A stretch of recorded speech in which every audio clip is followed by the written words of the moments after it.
فرمایا قد جاءکم من اللہ نور، تحقیق آ گیا تمہارے پاس اللہ کی طرف سے نور۔ اب نور کا معنی ہوتا ہے روشنی، لائٹ۔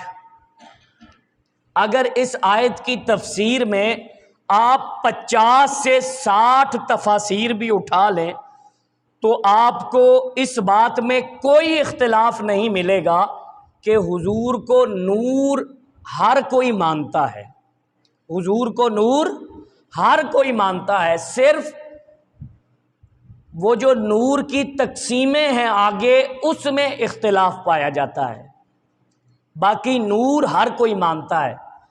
وہ تقسیمیں کیا ہیں؟ اگر موٹی موٹی 2 تقسیمیں آپ کو بتا دوں، ویسے تو اور بھی ہیں لیکن موٹی موٹی سمجھانے کے لیے، ایک ہوتا ہے نور معنوی اور ایک ہوتا ہے نور حسی۔ لہٰذا میں بات کر رہا تھا نور کی تقسیموں کی، تو ایک نور کی تقسیم ہوتی ہے نور معنوی اور ایک ہوتی ہے نور حسی۔ اب یہ چھوٹا سا بچہ بھی سمجھ سکتا ہے کہ نور معنوی کہا جاتا ہے معنن نور، مثلا قرآن نور معنوی ہے، معنن نور ہے۔ تو جب ہم اندھیرے میں قرآن کو کھولتے ہیں تو اس سے روشنی نہیں ہوتی، آواز بڑھا دو۔ جب ہم اندھیرے میں قرآن کھولتے ہیں تو اس سے روشنی نہیں ہوتی، کیونکہ قرآن معنن نور ہے۔ اگر ایسے ہو جاتا کہ قرآن کھولنے سے روشنی ہو رہی ہے تو پھر تو یہ بجلی کے بلوں سے بھی جان چھوٹ جاتی جو اتنے زیادہ آ رہے ہیں۔ تو قرآن معنن نور ہے، نور حسی نہیں ہے۔ حس سے کیا مراد ہے؟ حس یہ احساس سے ہے کہ آنکھ سے دیکھنا۔ تو اب اس میں اختلاف کیسے ہوتا ہے؟ حضور کو معنن ہر کوئی نور مانتا ہے، جبکہ ہم حضور کو حسی نور بھی مانتے ہیں، نور حسی بھی مانتے ہیں۔ اس پر دلیل 2 باتیں بتا دیتا ہوں آپ کو، دلیل کیا ہے؟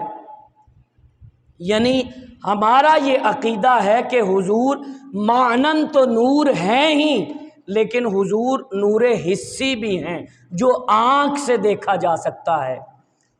دلیل کیا ہے؟ سب سے پہلی روایت حضرت سیدہ عائشہ صدیقہ رضی اللہ تعالی عنہا، آپ فرماتی ہیں کہ پرانے وقتوں میں یہ ہوتا تھا کہ خواتین سوئی دھاگے سے کام کرتی تو جب کام مکمل ہو جاتا تو اس کو دیوار میں سوئی کو ٹانگ دیا کرتی۔ تو آپ فرماتی ہیں ایک رات چراغ گل تھا تو مجھے اپنی سوئی نہیں مل رہی تھی، میں دیواروں کو بھی ٹٹول رہی تھی، کہیں وہ نیچے گر گئی۔ تو اسی اثنا میں نبی صلی اللہ علیہ وآلہ وسلم کمرے میں داخل ہوئے اور آپ فرماتی ہیں خدا کی عزت کی قسم، حضور کے چہرے سے نور کی جو شعائیں نکلی اس سے پورا کمرہ منور ہو گیا اور میں نے وہ سوئی بھی اپنی تلاش کر لی۔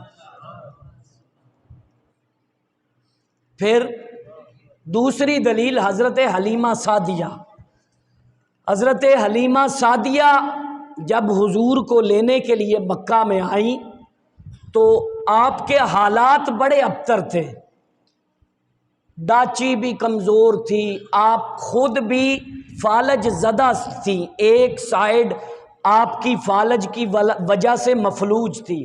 لیکن جب حضور نبی رحمت صلی اللہ علیہ وآلہ وسلم پر نظر پڑی اور حضور کو آپ نے اٹھایا، آپ فرماتی ہیں خدا کی عزت کی قسم حضور کو ٹچ کرنے کی دیر تھی کہ جسم میں جان آ گئی، جسم میں جان آ گئی۔ اور پھر آپ کا ایک چھوٹا بیٹا بھی تھا اور پچھلے کئی دنوں سے بھوکا تھا، کیونکہ جسم میں جان نہیں تھی، دودھ نہیں تھا، تو وہ پچھلے کئی دنوں سے بھوکا تھا. جب حضور کو لے کر پہلی رات خیمے میں آئیں تو آپ فرماتی ہیں کہ میرے اس بیٹے نے بھی جی بھر کے دودھ اس رات پیا جس رات مصطفیٰ میرے پاس پہلی رات گزار رہے تھے. اور حضور علیہ الصلوۃ والسلام دائیں جانب سے دودھ پیتے، بائیں جانب آپ تشریف لے کر جایا ہی نہیں کرتے تھے. آپ بچے تھے لیکن بچوں والا احساس نہ تھا. آپ یہ سمجھتے تھے کہ میرا ایک رضائی بھائی بھی ہے، لہٰذا حضور عدل کی تعلیم دینے کے لیے آئے تھے. آپ بے عدلی کا مظاہرہ نہیں فرما سکتے تھے. تو آپ جب حضرت حلیمہ سعدیہ فرماتی ہیں کہ جب میں لے کر چلی گئی تو حضور کے وہاں پر پہنچنے کی دیر تھی، ہمارا سارا گھر روشن ہو گیا. گھر میں چراغ اس وقت سے توڑ دیا جب سے نبی صلی اللہ علیہ وآلہ وسلم کو اپنے گھر میں لے کر گئیں. اور جب پہلا دن وہاں پر پہنچے تو ایک بکری لاغر سی تھی. آپ کے جو خامن تھے حارث، آپ فرماتی ہیں کہ میں یہ سوچ رہی تھی کہ مصطفیٰ کو لے کر تو جا رہی ہوں لیکن پتہ نہیں ان کو پالوں گی کیسے، میرے تو اپنے حالات ہی بڑے ابتر ہیں. پہلی رات جب آئی تو آپ کے خامند حارث نے کہا کہ لاؤ بکری کا دودھ دونے کے لیے کوئی برتن دو. تو اس بکری کی نظر بھی حضور علیہ الصلوۃ والسلام پر پڑی تو آپ فرماتے ہیں کہ پہلا برتن چند ہی منٹوں میں بھر گیا. اور میں نے حلیمہ سے کہا کہ حلیمہ اور برتن دو، تو حلیمہ سعدیہ کہنے لگی اس سے تو ایک پاؤ دودھ نہیں ملتا تھا، آج یہ برتن بھر بھر کے دودھ دینا شروع کر دیا. تو رات کا وقت تھا جب حضرت حلیمہ سعدیہ حضور علیہ الصلوۃ والسلام کو اپنے خیمے میں لے کر بیٹھی ہوئی ہیں. تو اس علاقے کی جو بڑی ایک شخصیت تھی اس کو رات کو نیند نہ آ رہی تھی تو وہ اپنے مکان کی چھت پر ٹہل رہا تھا. اس نے دیکھا، اس نے کہا کہ دیکھوں میرے رعایا کے لوگ کیسے سو رہے ہیں. اس نے جب دیکھا تو ہر ایک کا چراغ گل تھا لیکن حضرت حلیمہ سعدیہ کے خیمے سے نور کی شعاعیں نکل رہی تھی. یہ نور حسی پر دوسری دلیل ہے، شعاعیں نکل رہی تھی. تو جب صبح کا وقت ہوا اس نے اس علاقے کی جو جتنی بھی عورتیں تھیں ان کو اکٹھا کیا اور کہا کہ رات میں نے بڑا عجیب منظر دیکھا. حلیمہ کے پاس تو چراغ کا تیل لانے کے بھی پیسے نہیں ہوتے تھے، معلوم نہیں اب اس کے پاس پیسے اتنے کہاں سے آ گئے ہیں کہ یہ سوتے ہوئے بھی چراغ گل نہیں کرتی. اس نے کہا کہ تو نے آج رات یہ منظر دیکھا ہے، ہم اس دن سے دیکھ رہی ہیں جب سے وہ بچہ حلیمہ کے پاس آیا ہے.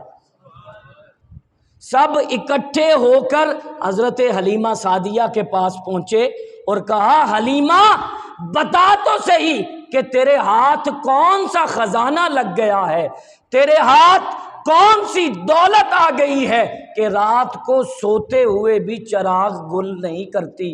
حلیمہ سعدیہ نے کہا کہ آؤ میرے ساتھ تمہیں وہ خزانہ میں دکھا دیتی ہوں. جب حلیمہ سعدیہ سب کو لے کر کمرے میں آئی تو حضور کی طرف اشارہ کر کے فرمایا یہ ہے وہ خزانہ اور یہ ہے وہ سونا، جب سے یہ آیا ہے میں نے تو ایک دن بھی چراغ نہیں جلایا.